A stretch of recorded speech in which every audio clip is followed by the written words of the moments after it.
And when you said that in the meditation, I could see the feelings and thoughts flowing through, but they seem to be flowing through a separate me. Okay, tell us the qualities that make you feel that that me is separate. Point now, very specifically, you feel that that me that it flows through is separate. Now, its separate qualities must be observable. Yes? Because you're claiming their existence. Now, tell us what you mean. Tell us exactly what are these separate qualities of me that you are referring to?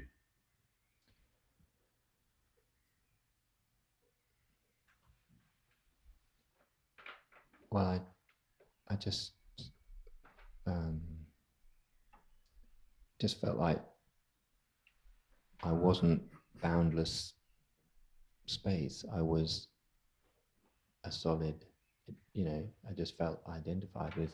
Okay, so there was something solid. Tell us more about, so the first quality that makes you feel that I am separate is that I feel solid. Now, can you be more specific? In what way do you experience this solidity? I think it's the physical contraction in my body. It's a sensation. Yeah. Yeah? And you say it's a contraction, so it's a kind of intense sensation. It's like it's a sensation that is wound up. Now, are you not aware of that sensation? Yeah. Now, are you aware of the sound of the birds? Yeah. Are you aware of the sight of this room? Yeah. And when the sound of the birds and this sensation and the sight of the room disappear, do you cease being this awareness? Do you cease being the one that is aware of your experience?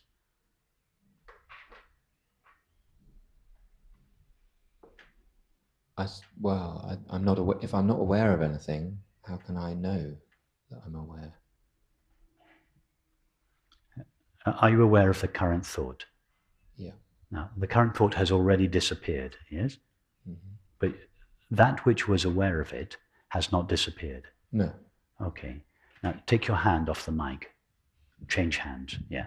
Okay, now the sensation that was present when your left hand was holding the mic, and you were aware of that sensation, yes? That sensation has now vanished, yes? Mm-hmm. But you remain aware of the sensation of your right hand on the mic, yes? So I am aware remains constant throughout all experience. Every other experience, all thoughts, all sensations, and all perceptions have vanished and are vanishing, yes? But I am aware doesn't vanish. Therefore, I am aware that is your experience, yes? Yeah. Stop me if I'm putting words into your mouth. That's right, so far. So I am aware cannot be stuck to or identical to any of the appearances. Because if it was, a little bit of it would vanish every time that appearance vanished. If the screen was stuck to one of the characters, then when the characters went off stage, a little bit of the screen would vanish with it. But that's not what happens. So it is your experience that I am aware, I am aware, I am aware, I am aware. You have never had the experience of not being aware.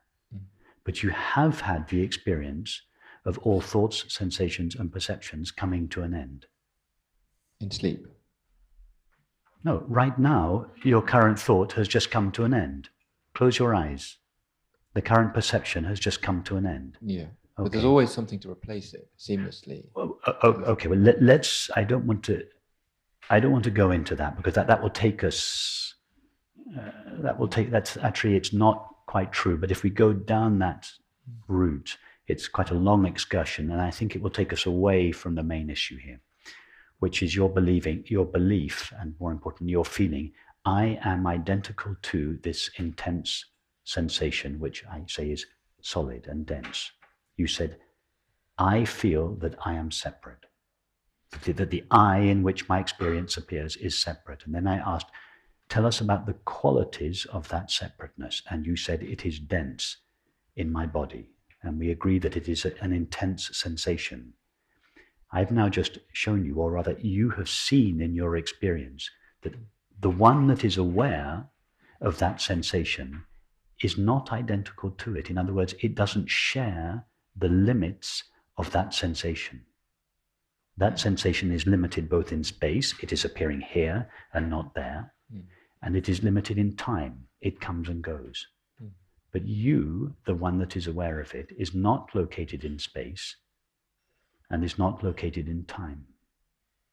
You are eternally aware. So now go back to your feeling, I am separate, and show us where the evidence is in your experience that that which is aware of your experience has any finite qualities.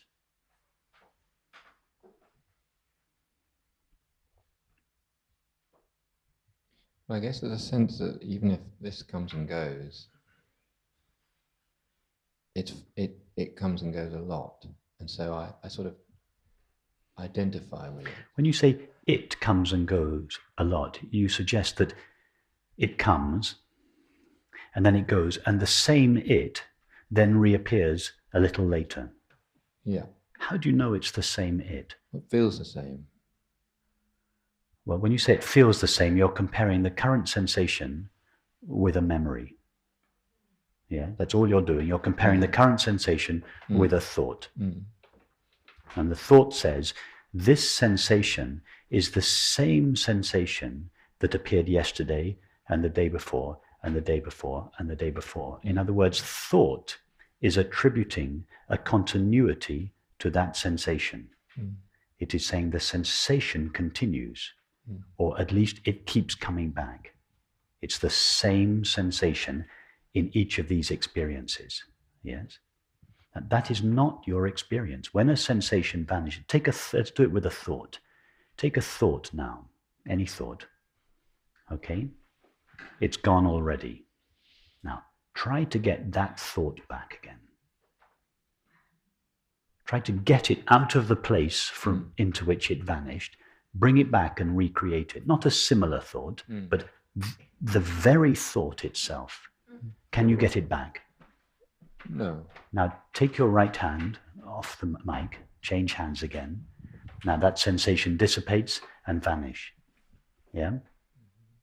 It's gone. Try to get it back. It's pretty similar. I mean, it's similar. Yeah. Okay, so now you have two sensations of your right hand on the mic. Let's call it sensation 1. Then you changed, and then you put your right hand back on the mat. Let's call it sensation 2. And you're saying that they're both the same experience. In fact, you've slightly modified it now. You're saying they're similar. Originally, you said it was the same sensation that disappeared out of consciousness. Presumably, it lurked somewhere just off stage, outside consciousness. Not quite sure what that place would be, but let's not go into that just now. This sensation disappeared out of consciousness. And then it came back into consciousness, and the same sensation reappeared again. Well, it wasn't the same sensation, but what it symbolized for my mind was the same. And that's what I'm identifying with. That's what I'm getting at. The mind notices there is something the same about these two experiences. Sensation number 1, it vanishes. Sensation number 2, it vanishes. Sensation number 3, it vanishes. And the mind notices all these sensations are similar. They share something. Now, what is shared in all your sensations? What is the one thing that every appearance shares?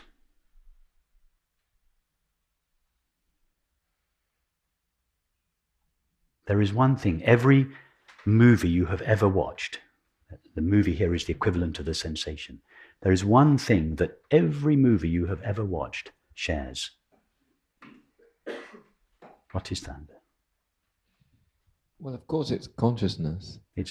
Well, you say, of course, it's consciousness, as if it was obvious. Good, I'm glad it's so obvious to you. So if you realize that it is... I don't feel it. It's not your intellect, because we're asking questions of your experience. If it's obvious to you, it means it's obvious, it is my experience that the only thing that is not a thing that all experience shares is consciousness. That is the only shared element of experience. Now, because the mind cannot see the true continuity, the true sameness, that which is the same in all experience, the mind says, oh, it must be the same sensation, the same world that I see every time I open my eyes in the morning, the same bathroom that I go into, the same toothbrush, the same friend, the same...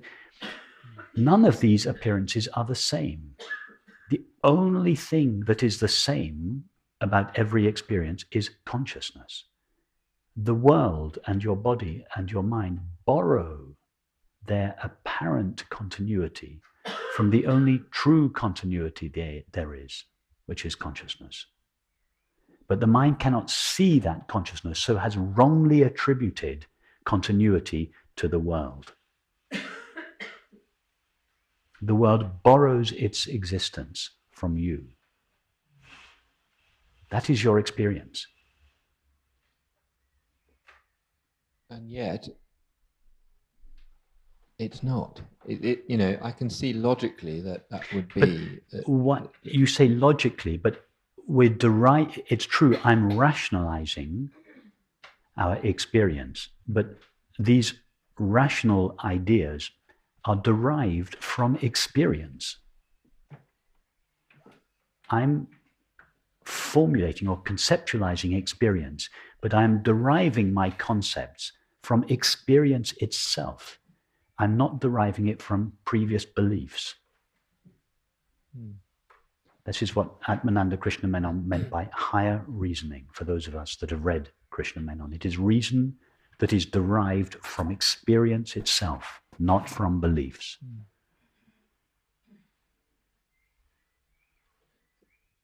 And yet I clearly don't experience that on an ultimate level. Perhaps clearly I do. You do experience that, but you don't choose to trust your experience. You prefer to trust your beliefs, and that is your freedom. I don't know if I prefer it. I mean, I would love to not. Choose it. You choose it. You have two very clear possibilities. You have followed my line of reasoning. You have seen, because I wasn't giving you any new knowledge. I was just formulating what is your experience. The only element of your experience that is continuous is consciousness. You followed that in your experience.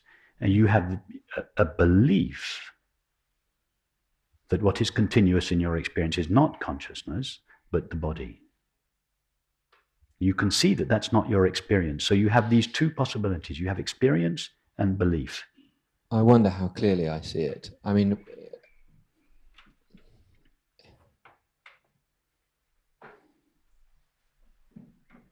okay, but belief is more powerful for me than no, experience is more powerful. Well, I know, obviously that's the truth, but for me, it has more power, and I don't actually. It feels remote and intellectual to me, the actual understanding, even though I know it's reached out through experience, but for some reason, I simply don't feel it in my bones. Okay, all right. So what feels remote and intellectually? In other words, what in our conversation doesn't feel to you, this is my experience? Well, to put it another way, I think that the emotion is obscuring and confusing me. Yes. And I'm finding it difficult to... You're really, right. Exactly. Really be in touch with the truth of it. Yes. The emotion is obscuring the truth of it. And that is why I am trying to... That is why in this approach, we take this rather scientific approach to our emotions. We don't get emotional about our emotions. We are rather like scientists. We take our emotions, into the lab, we put them under the microscope, and we turn up the microscope times 1,000. And we look what is really there. Because the only reasons our emotions survive is because they survive in obscurity. Our emotions cannot stand the bright light of awareness. So this is why we take this very, in some ways it's a kind of clinical approach. It's a very loving approach. But it has, in some ways, it's truly scientific in that it is based rigorously on experience. We subject everything, in this case our emotions, to experience. And this is what brings them out of obscurity. The separate self, which is at the heart of all these emotions of fear, shame, guilt, thrives on not being clearly seen. And in these meetings and in our meditations, the separate self is being flushed out of its hiding places, flushed out of obscurity. And it fights a little bit. It doesn't want to come out of obscurity because it knows that if it does, its days will be numbered. I mean, this is why I brought this up. I didn't want to. No, it's perfect. You're doing the right thing. You're doing the right thing. Don't. Although I'm pushing you a little, I'm not meaning to imply by that what you're doing is not right. You're doing exactly the right thing. And this little tussle we're having is not really a tussle that you are having with me or vice versa. It's a tussle between experience and belief. That's the fight that is going on. And I am just representing experience and you are representing belief. But in fact, I don't have any experience that you don't have. So the conflict is actually in you. It's not between us. I'm clear about that. And the conflict is between experience and belief.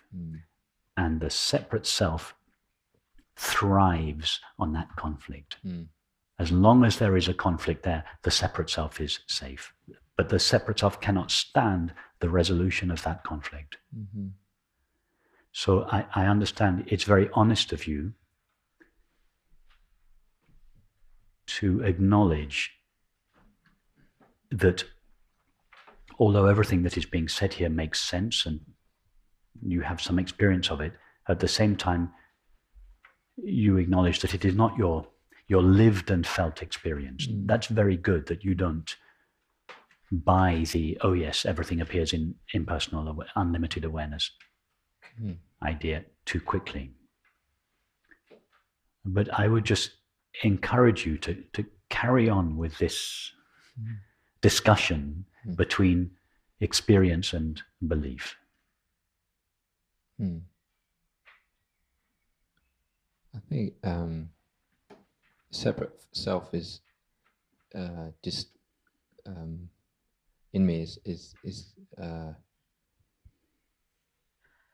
there's a fight for maintaining some sort of pride or something. Absolutely. It Absolutely. actually feels humiliating to admit that. Absolutely. You're spot on. Yeah. And I kind of want to, I say that because it needs to be flushed out, really.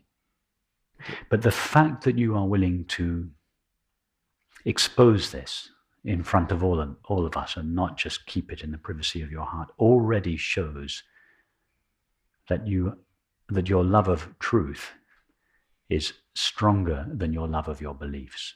So although you say to us, my beliefs are stronger than my experience, it's not true. We wouldn't be having this conversation if your love of truth were not stronger than your love of your beliefs. This conflict between experience and belief, it's age-old. Parmenides, 2,500 years ago, described it as the way of opinion and the way of truth.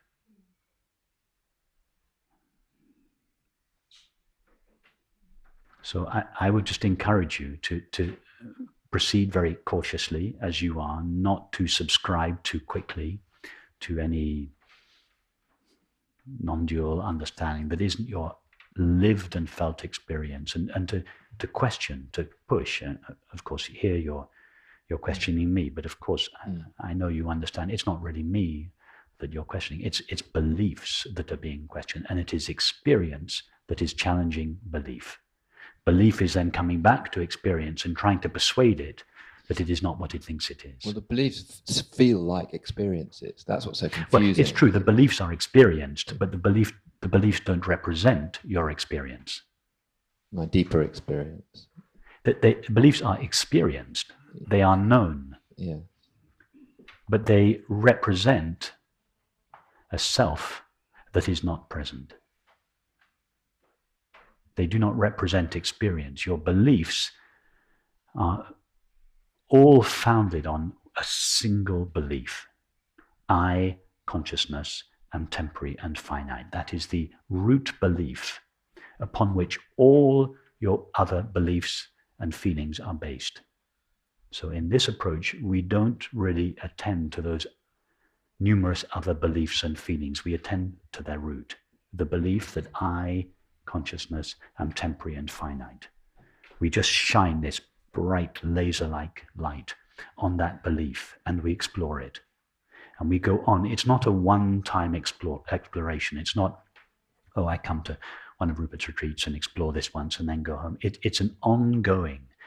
The separate self is the true and only self of pure awareness with numerous layers of limitation superimposed onto it. It's not just one, when we say it is awareness plus the limitations of the body, it sounds like it's just one limitation. In practice, it's layers of feeling and belief that surround the true self of pure awareness, that make it seem to be temporary and finite. And it takes time to divest the true and only self of pure awareness of all its superimposed limitations. And the way, or at least the way we do it here, we have this twofold approach. One with this very clinical, scientific, rather rigorous, even rather ruthless reasoning at times, which is linear and sharp. And then the other, by contrast, which is in our meditation sessions in the morning, which is soft and open, which is the approach we take in the meditation, being knowingly this open, empty, loving space. So there are these two contrasting approaches that both approach reality in two different ways, and they're a very good complement. One is absolutely cutting and linear, and the other is very loving and spacious. And I recommend you use both. Both this rigorous investigation of your beliefs and then this more open, contemplative, loving approach to the body. And both are necessary. Yeah. And the openness doesn't actually come easily unless my beliefs are loosened. They work hand in hand with each other. Yeah. They both, the more we do one, the more we are able to do the other. Somehow the deepening of our understanding and feeling develops in tandem. That's why in our meetings we go back and forth. We have these conversations, and then we do these meditations. Then we have these conversations, then we do these meditations. And the mind and the body, they both benefit from each other's, from both approaches. And I feel that both approaches are necessary. If it was just the clinical approach of reason, it would be too dry. We would arrive at the very familiar place that many of us have been at often for many years. I understand everything. I understand I am infinite consciousness, and my thoughts, to a large extent, are in line with that understanding. But I feel act and relate on behalf of a finite self. So if we only explored these ideas rationally with these kinds of conversations, this discrepancy between our thoughts and feelings would remain, and we would feel as a result, yes, I get it all, but I'm not happy. Something is missing. So that is why this approach, this softer, more open, loving approach to the body is, I feel, absolutely necessary.